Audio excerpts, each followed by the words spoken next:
এপ্রিলের তীব্র তাপপ্রবাহ আর নির্বাচনী উত্তাপে সরগরম হয়ে উঠছে কালিয়াগঞ্জ বিধানসভা এলাকা। এরই মাঝে কালিয়াগঞ্জের রাজনীতির আঙিনায় উঠে এলো এক আবেগঘন মুহূর্ত। তৃণমূল প্রার্থী নিতাই বৈশ্যকে সংবর্ধনা জানালো তার পাড়ার ক্লাব সুরহিত সংঘ। ক্লাবের সদস্যরা জানিয়েছেন, দলের ঊর্ধ্বে উঠে বন্ধু এবং সহযোদ্ধার এই লড়াইয়ে তারা সবসময় পাশে আছেন। উপস্থিত ছিলেন ক্লাব সভাপতি তরুণ বসাক সহ ক্লাবের অন্যান্য সদস্যরা। জোরদার প্রচার চালিয়ে যাচ্ছেন মালদার মোথাবাড়ি বিধানসভা কেন্দ্রের তৃণমূল প্রার্থী নজরুল ইসলাম। এদিন দলীয় নেতাকর্মীদের নিয়ে গঙ্গাপ্রসাদ অঞ্চলের বিভিন্ন এলাকায় বাড়ি বাড়ি ঘুরে প্রচার চালান। ভোট প্রার্থনা করেন, এলাকাবাসীদের কাছে তুলে ধরেন রাজ্য সরকারের উন্নয়নের বার্তাও। উপস্থিত ছিলেন গঙ্গাপ্রসাদ অঞ্চল প্রধান গোলাম কিবরিয়া, তৃণমূল নেতা টিঙ্কু রহমান বিশ্বাস সহ অন্যান্যরা।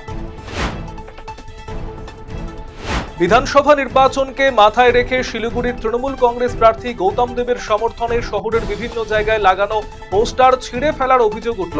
শহরের 13 নম্বর ওয়ার্ডের বিভিন্ন এলাকায় যে পোস্টার ব্যানার লাগানো হয়েছিল, সেই পোস্টার ব্যানার ছিঁড়ে ফেলা হচ্ছে, এমনটাই অভিযোগ শিলিগুড়ির তৃণমূল প্রার্থী গৌতম দেবের।